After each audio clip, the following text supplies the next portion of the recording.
ये मत सोचो कि जमाने को क्या गवारा है, क्योंकि ये मंजिल भी तुम्हारी है और ये सफर भी तुम्हारा है। नमस्कार, जय हिंद दोस्तों, स्वागत है आपका आपके अपने YouTube channel quick revision classes में। आज की इस क्लास में हम कंप्लीट करेंगे कंप्यूटर एमसीक्यू सीरीज का 1100 प्लस एमसीक्यू का भाग 2, जिसमें आप 52 से 101 प्रश्न तक देखेंगे और ये सभी महत्वपूर्ण प्रश्न हैं। UP triple SC junior assistant 2023 के एग्जाम में कंप्यूटर बहुत ही महत्वपूर्ण भूमिका निभाएगा। अगर आप सिलेक्शन पाना चाहते हैं इन 5500 पोस्ट पर, तो निश्चित रूप से यह वीडियो आपके लिए है। आपको गंभीरता के साथ कंप्यूटर को समझना है, प्रश्नों को देखना है कि किस तरीके के प्रश्न परीक्षा में पूछे जा सकते हैं। तो गंभीरता के साथ, एक लगन के साथ पढ़ाई करनी होगी और अपना कैरियर आपको अच्छा बनाना है। तो फिर जुट जाइए, समय दोबारा लौट कर नहीं आएगा और जितना आप आलस्य करेंगे, जितना आप बहाने खोजेंगे, उतना आप समय की दौड़ में पीछे होते जाएंगे। तो ये क्लास शुरू करने से पहले मैं आपसे निवेदन करूंगा कि कृपया वीडियो को लाइक कर लीजिएगा, चैनल पर नए हैं तो चैनल को सब्सक्राइब कर लीजिएगा और डिस्क्रिप्शन बॉक्स में दिए गए टेलीग्राम चैनल के लिंक और व्हाट्सएप चैनल के लिंक को भी ज्वाइन कर लीजिएगा। आपकी तैयारी हमारी जिम्मेदारी है और वो बहुत ही अच्छे तरीके से होगी ताकि आपका सिलेक्शन पक्का हो सके। तो कृपया वीडियो को लाइक तो कर ही लिया होगा आपने। प्रश्न यहीं से आएगा, पढ़ेंगे आप मेरे साथ तो आपको यकीन आएगा। तो चलिए शुरू करते हैं आज का ये वीडियो।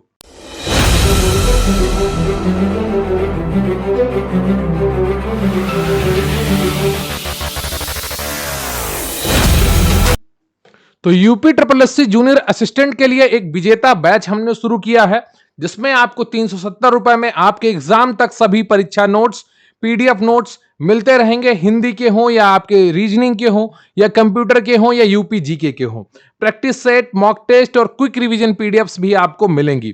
अगर आप इससे जुड़ना चाहते हैं तो स्क्रीन पर दिख रहा है व्हाट्सएप नंबर 94 533 66 279 पर मैसेज करके पूरी जानकारी प्राप्त कर सकते हैं।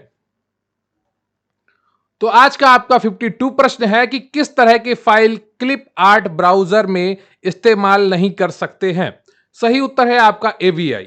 तो एवीआई जो होता है ये वीडियो फॉर्मेट होता है। तो किस तरह की फाइल क्लिप आर्ट ब्राउजर में इस्तेमाल नहीं कर सकते हैं एवीआई। क्लियर आपको? मैं सीधे सीधे आपको उत्तर बताऊंगा और आपका सिर्फ एक उद्देश्य होगा यहां पर कि प्रश्नों का प्रकार देखें कि किस तरीके के प्रश्न आपसे परीक्षा में पूछे जाएंगे, उनको आपको समझना है। 53 अगला प्रश्न है आपका कि एफडीआई है। सही उत्तर है आपका एक रिंग नेटवर्क होता है। अगला प्रश्न है आपका कि यदि 32 सेगमेंट है, प्रत्येक का आकार 1 किलोबाइट है, तो लॉजिकल एड्रेस क्या होगा। सही उत्तर है आपका 16 बिट्स। क्या? प्रत्येक का अगर साइज आकार 1 किलोबाइट है और 32 सेगमेंट है तो लॉजिकल एड्रेस 16 बिट्स का होगा। डी ऑप्शन आपका बिल्कुल सही है। अगला है आपका प्रश्न कि इलेक्ट्रॉनिक डाटा इंटरचेंज आवश्यक है, किसमें आवश्यक है। सही उत्तर है आपका B2B ई कॉमर्स में। इलेक्ट्रॉनिक डाटा इंटरचेंज आवश्यक है business to business E commerce में। अगला प्रश्न है आपका कि फायरवॉल को निम्न में से किसमें इंप्लीमेंट किया जा सकता है। सही उत्तर है आपका महंगे मॉडेम्स में। ठीक है। अगला है आपका कि टेक्स्ट के इंक्रिप्शन से आशय क्या है। सही उत्तर है आपका scrambling it to preserve its security. तो इसकी सिक्योरिटी बढ़ाने के लिए टेक्स्ट को इंक्रिप्शन किया जाता है। जैसे आप व्हाट्सएप जब चैटिंग करते हैं तो ऊपर लिखा के आता है इनक्रिप्टेड, तो वो जो मैसेज है आपका वो इनक्रिप्ट होकर जाता है और सिर्फ दूसरे व्हाट्सएप पर खुलता है। व्हाट्सएप कंपनी भी उसको नहीं पढ़ सकती है और बीच में गवर्नमेंट भी उस मैसेज को नहीं पढ़ सकती है। तो यहां पर 57 का आपका सी ऑप्शन सही है। अगला है आपका कि सर्वाधिक विश्वसनीय टोपोलॉजी होती है। सही उत्तर है आपका बस टोपोलॉजी। कौन सी? टोपोलॉजी के प्रकार क्या होते हैं वो भी मैं आपको थ्योरी वाली क्लास में पढ़ाऊंगा, तो उसके लिए आप परेशान मत होइए, बस आप समझते रहिए कि किस तरीके के प्रश्न परीक्षा में पूछे जा सकते हैं। अगला प्रश्न है आपका कि डाटा लिंक लेवल पर एरर डिटेक्शन निम्न में से किसके द्वारा ज्ञात किया जाता है। और सही उत्तर है आपका बी ऑप्शन साइक्लिक रिडंडेंसी कोडेस। ठीक, तो जो साइक्लिक रिडंडेंसी कोड्स होते हैं उस पर data link level error detection होता है। तो ठीक है, बी ऑप्शन आपका सही है। अगला प्रश्न है आपका कि बाउड का मतलब क्या है। सही उत्तर है आपका बी, इकाई समय में प्रसारित बाइट्स की संख्या को बाउड कहते हैं। ठीक है, BAUD। अगला प्रश्न है आपका कि सीरियल कम्युनिकेशन में स्टार्ट और स्टॉप बिट्स का उपयोग निम्न में से किसके लिए होता है। सही उत्तर है आपका सिंक्रोनाइजेशन। ठीक है। अगला प्रश्न है आपका कि एक 2400 बीपीएस की लाइन पर कितने कैरेक्टर्स प्रति सेकंड की दर से ट्रांसमिट किए जा सकते हैं। 7 बिट्स प्लस 1 पैरिटी यदि ट्रांसफर सिंक्रोनाइज हो, या एक स्टार्ट तथा एक स्टॉप बिट। सही उत्तर है आपका बी ऑप्शन 240। अगला प्रश्न है आपका कि ईथरनेट CSMA स्लैश CD में कोलिजन हैंडलिंग के लिए मीडिया एसेस मैनेजमेंट द्वारा ट्रांसमिटेड स्पेशल बिट सीक्वेंस को क्या कहते हैं। सही उत्तर है आपका सी ऑप्शन जैम कहते हैं। अगला प्रश्न है आपका कि नेटवर्क राउटिंग का वह तरीका जिसमें ट्रांसमिटिंग एवं रिसीविंग DT के बीच की हर संभव पथ का उपयोग होता है कहलाती है। सही उत्तर है आपका डी, मैसेज स्विचिंग कहलाती है। अगला प्रश्न है आपका कि निम्न में से कौन सा स्टैंडर्ड RS-232 सिग्नल नहीं है। सही उत्तर है आपका सी ऑप्शन DSR। अगला प्रश्न है आपका कि निम्न में से कौन सा ISO level physical communication facilities से ज्यादा तकनीकी नजदीकी संबंध रखता है। सही उत्तर है आपका डी, डेटा लिंक। देखिए यहां पर इंग्लिश शब्द इसलिए लिखे गए हैं क्योंकि अक्सर परीक्षाओं में आपको देखने को मिलेगा कि जो इंग्लिश शब्द होता है उसी को हिंदी में लिख देते हैं, है ना। तो उसी का उच्चारण हूबहू हिंदी में लिख देते हैं, देवनागरी लिपि में लिख देते हैं, तो फिर आप समझ नहीं पाते हैं अगर उसका हिंदी पढ़ते हैं। तो इंग्लिश शब्दों को जरूर पढ़िए, वही आपको पेपर में भी देखने को मिलेंगे। अगला है आपका कि ऑब्जेक्ट ब्राउजर क्या है। सही उत्तर है आपका ऑब्जेक्ट लाइबिलिटीज तथा उनके डाटा और कोड के साथ संबंध को दिखाता है। अगला प्रश्न है आपका कि मल्टीमीडिया क्या है। बताइएगा कि मल्टीमीडिया क्या है। सही उत्तर है आपका मल्टीमीडिया में टेक्स्ट और ग्राफिक्स का कॉम्बिनेशन होता है, यानी कि विभिन्न प्रकार की मीडिया है, टेक्स्ट है, ग्राफिक्स है, फोटो है, वीडियो है, ऑडियो है, यह सब क्या मल्टीमीडिया में आता है। अगला है आपका मल्टीमीडिया कौन से 3 मुख्य क्षेत्र में उपयोग होता है। सही उत्तर है आपका बी ऑप्शन, एजुकेशन में, इंफॉर्मेशन में और एंटरटेनमेंट में। जब भी अभी आप पढ़ रहे हैं ये इंफॉर्मेशन और एजुकेशन है। एंटरटेनमेंट तब होता है जब आप मूवी देखते हैं, यूट्यूब पर वीडियो देखते हैं, एंटरटेनमेंट वाले, कॉमेडी वाले, है ना, विभिन्न प्रकार के आप वीडियो देखते हैं, वो सभी क्या आते हैं, वो आपके एंटरटेनमेंट में आते हैं। तो बी ऑप्शन इसका बिल्कुल सही हो जाएगा। अगला प्रश्न है आपका कि सबसे बड़ा ऑडियो फाइल फॉर्मेट कौन सा है। सही उत्तर है आपका MP3। ठीक है, MP3 ये सबसे बड़ा ऑडियो फाइल फॉर्मेट होता है और वह भी इसमें काफी अच्छी क्वालिटी की आप आवाज रिकॉर्ड कर सकते हैं, है ना। JPG तो आपका ये फोटो फॉर्मेट होता है। अगला है आपका कि एनिमेशन क्या है। एक फाइल फॉर्मेट है, ऑब्जेक्ट का प्रियंट मूवमेंट है, एक कार्टून है, पिक्चर का कलेक्शन है। सही उत्तर है आपका बी ऑप्शन, पिक्चर का कलेक्शन GIF होता है। ठीक है, ऑब्जेक्ट का अपरेंट मूवमेंट क्या होता है, एनिमेशन होता है। अगला प्रश्न है आपका कि एनिमेशन के 2 प्रकार कौन से हैं। तो एक एनिमेशन 2D होता है, एक 3D होता है। तो बी ऑप्शन आपका बिल्कुल सही है। अगला प्रश्न है आपका कि कौन सा इमेज फाइल फॉर्मेट एनिमेटेड हो सकता है। सही उत्तर है आपका यहां पर ए, JPEG। नहीं नहीं, यहां पर JPEG नहीं होगा, ठीक है, GIF होगा। क्या होगा, GIF होगा यहां पर आपका। ए ऑप्शन गलत है, तो इसको सही कर लीजिएगा आप। जो एनिमेटेड हो सकता है वो आपका GIF हो सकता है। ठीक है, तो यहां पर ए ऑप्शन नहीं होगा आपका, GIF होगा, JPG गलत है। अगला प्रश्न है आपका कि लेन में कौन सी चीज उपयोग में नहीं आती है। Modem, monitor, printer, cable. सही उत्तर है आपका सी, प्रिंटर काम में नहीं आता लेन में। मॉनिटर, मॉडेम और केबल तो आता ही है। अगला है आपका कि बिल गेट्स किस कंपनी से जुड़े हैं। तो आप में से ज्यादातर लोग विंडोज ऑपरेटिंग सिस्टम पर कार्य करते हैं और भारत में यही सबसे ज्यादा चलने वाला ऑपरेटिंग सिस्टम है। यह माइक्रोसॉफ्ट कंपनी का है और माइक्रोसॉफ्ट कंपनी बिल गेट्स की है। अगला है आपका कि इनमें से कौन सा ईमेल का पता सही है। तो इसका कौन सा ईमेल का पता सही है आपको बताना है और सही उत्तर है आपका डी, ram@yahoo.co.in।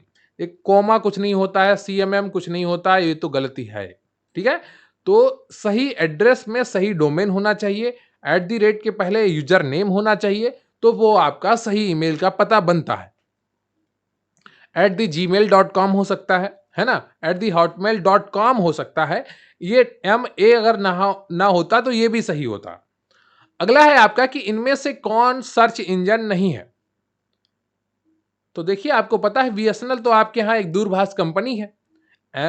MSN या याहू या गूगल, ये सब क्या है, एक सर्च इंजन है। बिंग भी एक सर्च इंजन है ना। भारत का अभी सर्च इंजन वो व्यापक तौर पर फैला नहीं है। उम्मीद है कि जियो कंपनी लगातार डिजिटल वर्क कर रही है, तो ये लोग अपना भी एक सर्च इंजन लेकर आएंगे। अगला है आपका कि किसी कार्यालय में कार्यरत कई कंप्यूटरों को जोड़ने की क्या विधि है। लेन, वैन, मैन या केन। सही उत्तर है आपका लेन। ठीक है। लोकल एरिया नेटवर्क होता है लैन का फुल फॉर्म। एक कार्यालय के सभी कंप्यूटरों को जोड़ने का क्या विधि है, लैन है। अगला है आपका कि copying a file to your computer from another computer over the phone using modem क्या कहलाता है। सही कहलाता है डुप्लीकेटिंग। कि अगर आप किसी कंप्यूटर से अपने फोन में किसी फाइल को कॉपी कर रहे हैं तो वो क्या कहलाएगा, डुप्लीकेटिंग, यानी कि आप उसका डुप्लीकेट तैयार कर रहे हैं। अगला प्रश्न है आपका कि what does LAN stand for. सही उत्तर है आपका लोकल एरिया नेटवर्क, जो मैंने अभी आपको बताया था। अगला प्रश्न है आपका कि which one of the following is not a valid type of networking. सही है वैन। ठीक है। WAN सही होता है, वाइड एरिया नेटवर्क। मैन होता है मेट्रोपॉलिटन एरिया नेटवर्क, और लैन तो लोकल एरिया नेटवर्क होता ही है, ये होता है वाइड एरिया नेटवर्क। वैन जैसी कोई चीज नहीं होती है। ठीक है। अगला है आपका कि सुरक्षात्मक अवरोध जो प्राइवेट नेटवर्क या इंटरनेट के बीच होते हैं क्या कहलाते हैं। प्रोटोकॉल्स कहलाते हैं, फायरवॉल्स कहलाते हैं, फोल्डर कहलाते हैं या वायरस कहलाते हैं। सही उत्तर है आपका इसका बी, फायरवॉल्स कहलाते हैं। क्या, सभी कंप्यूटर में एक फायरवॉल होती है जो आपकी इंटरनेट के और कंप्यूटर के बीच में सुरक्षा का कवच प्रदान करती है। ठीक है। तो 82 का आपका बी ऑप्शन बिल्कुल सही है। अगला प्रश्न है आपका कि ग्रुप वेयर क्या होते हैं। सही उत्तर है आपका बी, कम्युनिकेशन टूल होते हैं। अगला है आपका कि इनमें से कौन सा ईमेल के लिए सही है। सही उत्तर है आपका बी, यह एक सिस्टम है जो किसी व्यक्ति को समूह में से इलेक्ट्रॉनिक रूप से संप्रेषण करने की अनुमति देता है। अगला है आपका कि निम्न में से कौन सा ब्रेव ब्राउजर नहीं है। सही उत्तर है आपका विंडोज एक्सप्लोरर। ये विंडोज एक्सप्लोरर वेब ब्राउजर नहीं है। गूगल क्रोम वेब ब्राउजर है, मोजिला फायरफॉक्स वेब ब्राउजर है, ओपेरा वेब ब्राउजर है ना, बिंग वेब ब्राउजर है, डक डक गो एक वेब ब्राउजर है। नहीं, डक डक गो तो वो है यार, सॉरी, बिंग नहीं, माइक्रोसॉफ्ट इट्स वेब ब्राउजर है। बिंग तो एक सर्च इंजन है, गूगल एक सर्च इंजन है, और आपका याहू एक सर्च इंजन है, और डक डक गो एक सर्च इंजन है। Opera, Mozilla Firefox, Google Chrome और माइक्रोसॉफ्ट का एड्स ब्राउजर, ये सब क्या है, ये वेब ब्राउजर है। ठीक है, ध्यान रखिएगा। अगला प्रश्न है आपका कि इनमें से कौन सा आउटलुक मेनू का शॉर्टकट नहीं है, और सही उत्तर है आपका सी, मैसेज। ठीक है। अगला है आपका इंटर प्रोसेस कम्युनिकेशन क्या है।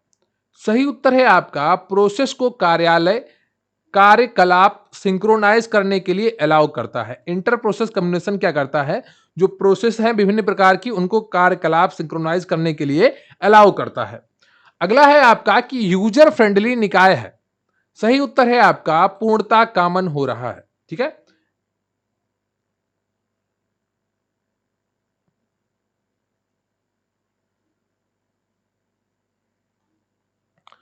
अगला प्रश्न है आपका कि वॉइस ओवर आईपी, कि वॉइस ओवर यानी कि BOIP प्रौद्योगिकी वॉइस कॉल को किस में परिवर्तित करता है। सही उत्तर है आपका डिजिटल से एनालॉग। ठीक है। डिजिटल से एनालॉग सिग्नल में परिवर्तित करता है वॉइस ओवर आईपी। अगला है आपका कि नॉन प्रॉफिटेबल संस्थान के लिए कौन सा डोमेन प्रयुक्त होता है। सही उत्तर है आपका बी, ORG। ठीक है। अगर कोई नॉन प्रॉफिटेबल संस्थान है तो वो लोग किसका डोमेन प्रयोग करते हैं, ORG का डोमेन प्रयोग करते हैं।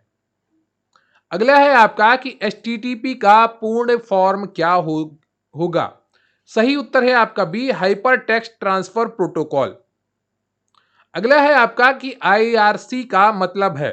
सही उत्तर है आपका बी, इंटरनेट रिले चैट। अगला प्रश्न है आपका कि निम्नलिखित में से कौन इंटरनेट कनेक्शन का प्रकार है? और सही उत्तर है आपका डी, उपरोक्त सभी। एसएलआईपी, डीआईएएस, पीपीपी, ये सब क्या है? इंटरनेट कनेक्शन के प्रकार है। क्या होते हैं इंटरनेट के कनेक्शन प्रकार? जब आपको थ्योरी क्लास पढ़ाई जाएगी तो एक एक चीज आपको बताई जाएगी, उसके लिए आप बिल्कुल भी बेफिक्र रहिए। बस अभी आपको देखना है कि किस तरीके के प्रश्न परीक्षा में पूछे जा सकते हैं। अगला प्रश्न है आपका कि डेडिकेटेड का मतलब क्या है? बहुत ही आसान है। एक और केवल एक कार्य का दिया जाना। किसी का आपके पास कोई डिवाइस है जो सिर्फ एक कार्य के लिए कार्य करती है, तो वो क्या डेडिकेटेड डिवाइस हो जाएगी उस प्रोग्राम के लिए। जैसे आप परीक्षा की तैयारी कर रहे हैं सिर्फ एक भर्ती की, तो आप खुद को कहेंगे कि आप जूनियर असिस्टेंट एग्जाम के लिए डेडिकेटेड है, यानी कि आपको सिर्फ एक ही लक्ष्य दिखाई दे रहा है। उसका मतलब है आपका डेडिकेटेड हो जाना, डेडिकेशन में लग जाना, ठीक है। लेकिन अगर आप सब कुछ कर रहे हैं तो फिर आपका डेडिकेशन सही नहीं है। अगला प्रश्न है आपका कि IBM PC 80 में 80 का पूर्ण रूप क्या होगा? सही उत्तर है आपका बी, एडवांस टेक्नोलॉजी। अगला है प्रश्न आपका कि MS पावर पॉइंट के किस मेन्यू में टू कंटेंट ऑप्शन उपलब्ध होता है? सही उत्तर है आपका ए, न्यू स्लाइड ऑप्शन में। अगला है आपका कि इनमें से कौन ऑफिस कलेक्शन के ऑप्शन माइक्रोसॉफ्ट क्लिप ऑर्गेनाइजेशन में नहीं है? सही उत्तर है आपका यहां पर डी, कॉम्पैक्ट।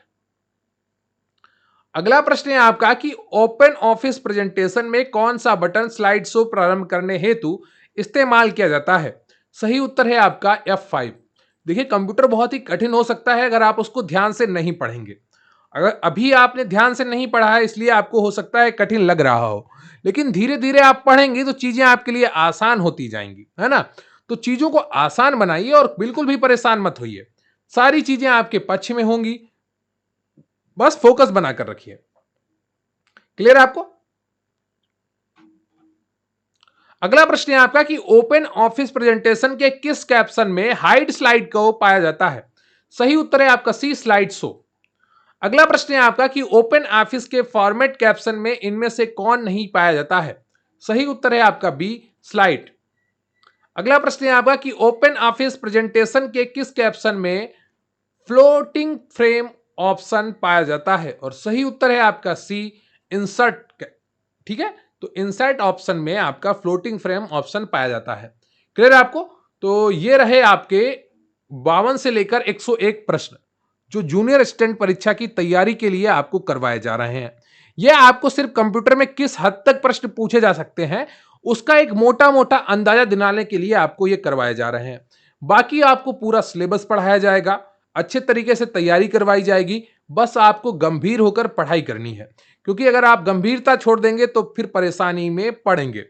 तो मेहनत करिए, फोकस बनाकर रखिए और निश्चित रूप से आपका सिलेक्शन होगा इन्हीं 5500 वैकेंसी में, ये मेरी गारंटी है। बस आपको स्वयं पर भरोसा बनाकर रखना है और निरंतर परिश्रम करना है। तो कृपया वीडियो को लाइक कर लीजिएगा, चैनल पर नया है चैनल को सब्सक्राइब कर लीजिएगा, कमेंट करके बताइएगा कि आपको ये क्लास कैसी लगी।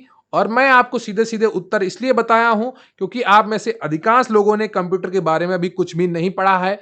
तो मैं सोच कर चल रहा हूं कि आपको सिर्फ एक बार मोटा मोटा अंदाजा लगवाना है कि क्या प्रश्न हो सकता है और उसका क्या उत्तर हो सकता है। बाकी जब डिटेलिंग हो जाएगी तो मैं आपको एक एक ऑप्शन चुनने का मौका दूंगा और पूरी तैयारी आपको आपके अनुसार करवाई जाएगी। तो धन्यवाद, बहुत बहुत धन्यवाद आपका। जय हिंद, जय भारत।